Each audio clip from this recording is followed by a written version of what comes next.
These 4 modulars have no running water, as I said. They have to cart the water to and from.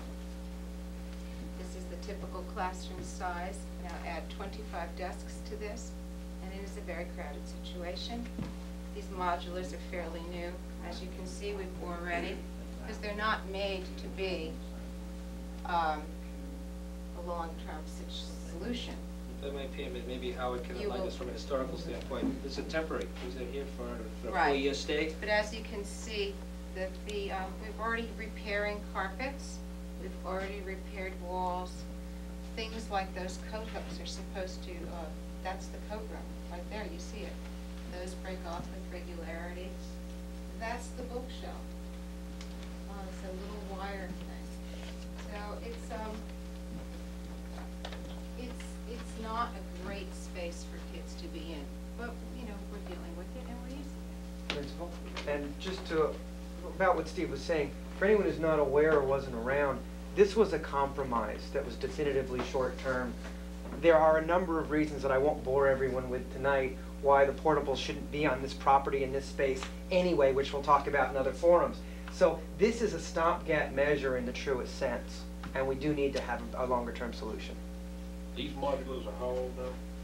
They've been here, 3 years. And they were brand new when they were bought? Yes, this starts the 4th year. Are they purchased or rented? These are purchases. These have been purchased. Purchased?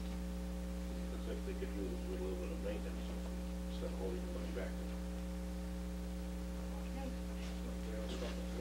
How are you? Good, thanks. The vacuum can go all the way back. We did a study and then Cafeteria. I want you to look up here. This has been a problem that has been ongoing, one that we are unable to fix at the moment, but we keep trying. But this ventilation system is a constant leak and problem. It's been like that for, well, since probably January, and we've tried everything and anything to fix it, and we're still working on the problem. How old is it? I don't know the age of it. How much money has been put into it? I don't know. Nobody can possibly fix that. I'm sure it can be fixed. I don't know where the money's coming from to do it, and that would be a question. How big a maintenance budget do you have right now? I think, if I might just say, That's a school one of the things that department budget, not an individual school budget. one of the things that we're looking for here is, again, make you aware as to what the facility, first of all, the condition of the facility. If we're going to continue to maintain it as a school, or if we're going to utilize it as any other public facility, all of this is going to be have to be addressed one way or the other. Even prior to a new school being built, if that's what the general public decides to do, many of these issues are going to have to be addressed anyway. It's just to highlight what an older building and the cost of maintaining it and the older facilities and systems are going to be. This is kind of a problem. I think Mr. O'Leary is correct in saying that this is just one of many, many, many issues you're going to see in the building today.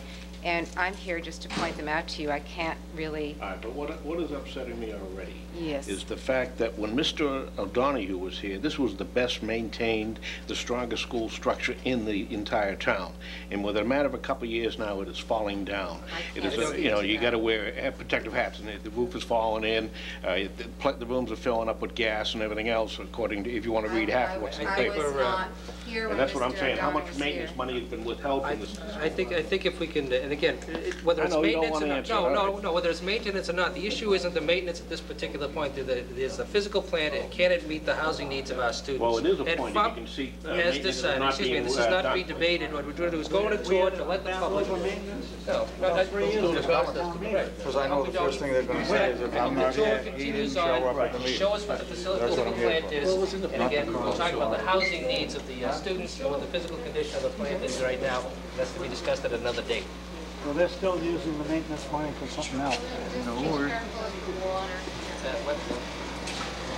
still been maintaining that facility. Huh? We've been maintaining that facility. No, I'm And just saying, you might want to take a peek back here. This is where some of the storage is. Go right in there. Oh, you want to? Oh. You might want to come in here. There's a couple bathrooms in the room. I think it would be good if you came in, you'd be able to see. You can't see anything from there. I got you leaving. I missed anything. There's, this is a place where they use some of the storage. I've been They knocked this off the wall? I think one of the other issues besides the maintenance is probably going to be just the sheer number of people, not knowing whether it's a good size or the sheer numbers. And I can't.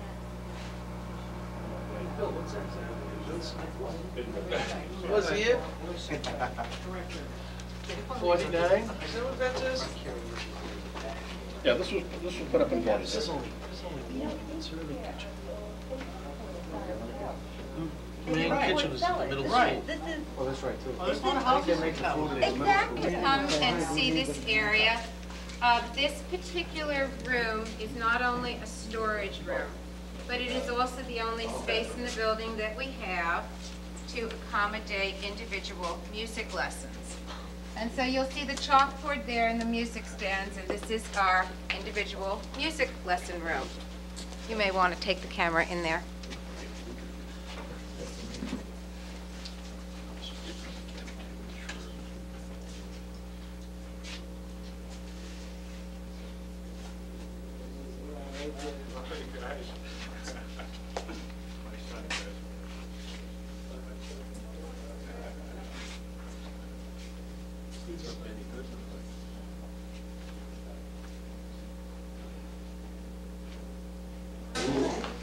I call this the leaky corner, and it goes right downstairs. And every summer, it is repaired and painted, and by the end of November, it begins to fall apart again.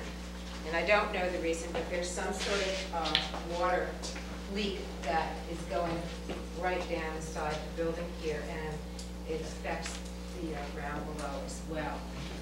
One of the other issues is, the stairways themselves, Gavin, you might point out that, this is the major stairways of the building. We're talking about handicap accessibility issues. This is not really a handicap accessible building at all. The only handicap bathroom in the school is the one on that lowest level, which is the only bathroom on that lower level. It's handicap accessible because it's large enough to accommodate a wheelchair, and because the sink is such that you can put a wheelchair under and then it has the bars. We have had problems that we've had to deal with when children have had a broken leg or been on crutches or whatever in getting them around the school. And typically, we need to take them outside and around if they want to go to the library or other places in the building. So that is the problem. I want to tell you something else, and so you don't think I'm bypassing this wing. They have the wing above, the floor above is identical to this, but they've been waxing the floors in there, and the wax is too soft for us to walk on. And Buddy, the maintenance man, will have my head if I ever walk in there. Yeah, just one of the other things in relation to the handicap accessibility and the bathroom situation. If we start spending a significant amount of dollars on this particular building, it triggers the ADA. Yes, the ADA gets triggered the minute we start to then we have to make it Because when handicap you accessible. spend more than a certain number of dollars, then ADA kicks in, and you have to make the entire They building. do assign handicapped children to other schools, though, is that right? It's not in this one? You have handicapped I've had access. children here in wheelchairs on a temporary basis. You have the wheelchairs in here? Not up here, down in the modular. I had one last year who had leg surgery. But if that particular family decided to stay here because the handicap bathroom was down there, I haven't had one happen upstairs yet. No, but the other children in the system are not put in the school because of being handicapped. I would suppose not, but you could always also run into the question of, and I'm not 100% sure on this, but if a parent demands that their child come to this school because they live in this district, you may run into other issues. We haven't had that problem yet, of people demanding. We do have handicapped accessibility at the other two elementaries. Yeah, they're little and That's what I meant. and they get private pickup anyway for the handicap. But I think So, there's if a there's a legality, van, then I the think kids if are you live in saying, the district. sorry. Again, I'm pretty sure that if you live in a district. They could with take a us to parent court, who's force the not issue. wanting to make the issue, they can and would get somewhere with it.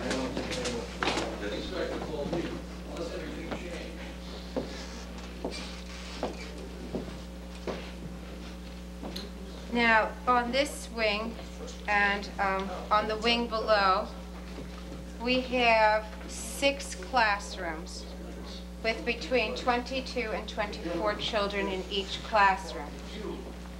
So you can add that up and you can figure out how many children are housed in this wing on this floor alone. What's a good class size? Everybody's been raised. Well, studies have shown 2 things. But there's no We thought of want to get into redistricting on some of the them. research. I'm happy to talk a little bit about the research that I've read. And for every piece of research, remember, that you read, you can find another piece of research that says exactly the opposite. So, What's the goal in the new building, I should say? in terms of class size, I think you really want to keep your classes between 20 and 22. And the younger they are, every piece of research that I've ever read, it says when you're dealing with primary students, you really want to keep the classes as small as you can. Some of the ideal numbers that are thrown out in different studies are as low as 15 and as high as 18, but I've never seen kindergarten studies or first grade studies that recommend large class sizes or sizes over 18. Some of the other studies that I've read speak to the issue of school size, which is another interesting point. And some studies will say it's not class size, but it's school size that makes a difference. So again, as I say, for every piece of literature, everything that you read, you can always find somebody that has done the research to show that something else is better. So you'll have people, the proponents of school size makes the difference. Most of those proponents will say no, elementary school should be larger than 300 students, which I know people don't want to hear because in terms of dollars, that's an expensive proposition.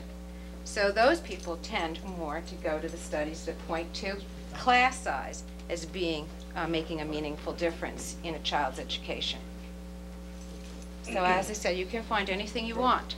No, I'm just curious. As far as the square footage of these classrooms in relation to what the state standards are now mandating, These are how we doing? quite significantly smaller than the mandated, the classrooms mandated today by the state. And do you have the figures on that? Because I don't have them off the top of my head, except that I know that they're significantly smaller. I don't know the exact numbers. But those are the state mandated for new construction. Yes, are larger. Yes.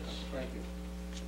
Again, what I wanted to allude to before was the fact that we have 6 classrooms on this floor with approximately between 22 and 24 children in a classroom, maybe 120, 130, 140 or so students here. And we have, for 140 students, 6 girl bathrooms and 6 boy bathrooms at the other end. Almost like going to Foxborough Stadium. Right. So we'll come this way. I will also say that these 2 classrooms, when this building was built, are larger than the classrooms on this side. So we have 4 larger classrooms, 2 here and 2 below, because they house the primary, kindergarten, and then first grade. We have 2 first grade classes. But 2 first grade classes are also cramped into smaller classrooms because I have no more larger ones. So these classrooms on the right, on my right, are significantly smaller than the 2 classrooms on the left.